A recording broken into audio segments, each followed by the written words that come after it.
সকলোৱে অৱগত যে অসম আৰক্ষীয়ে পৱন খেৰা ডাঙৰীয়াৰ সংবাদমেলৰ ওপৰত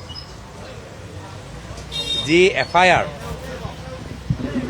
হিমন্ত বিশ্ব শৰ্মা ডাঙৰীয়াৰ ঘৰৰ পৰা যি দিয়া গ'ল তাৰ ওপৰত তদন্ত চলাবলৈ আৰম্ভ কৰিলে আৰু সেই তদন্ত অনুসৰি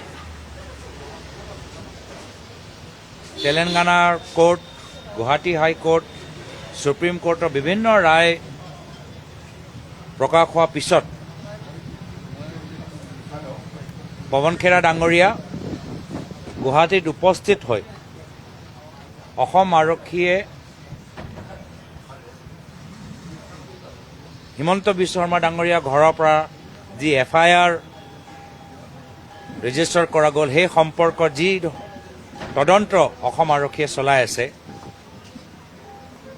তাত অংশীদাৰ হ'বলৈ পৱন খেৰা ডাঙৰীয়া আজি গুৱাহাটীত উপস্থিত হৈছে।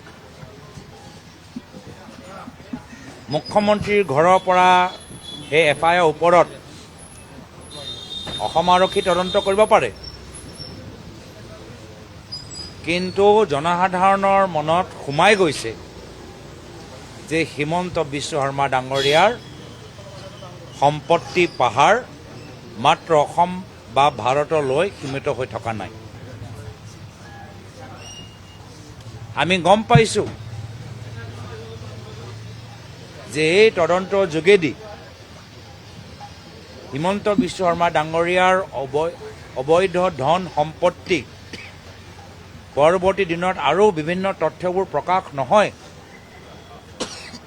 তাৰ বাবে এই তদন্তৰ যোগেদি যিসকলৰ ওচৰত সেই তথ্যবোৰ আছে তেওঁলোকক ভয় খুৱাবলৈ এটা চেষ্টা কৰা গৈছে। যিসকলে এই সম্পৰ্কত মাত মাতিবলৈ বিচাৰে তেওঁলোকক নিমাত কৰিবলৈ এটা চেষ্টা চলোৱা গৈছে।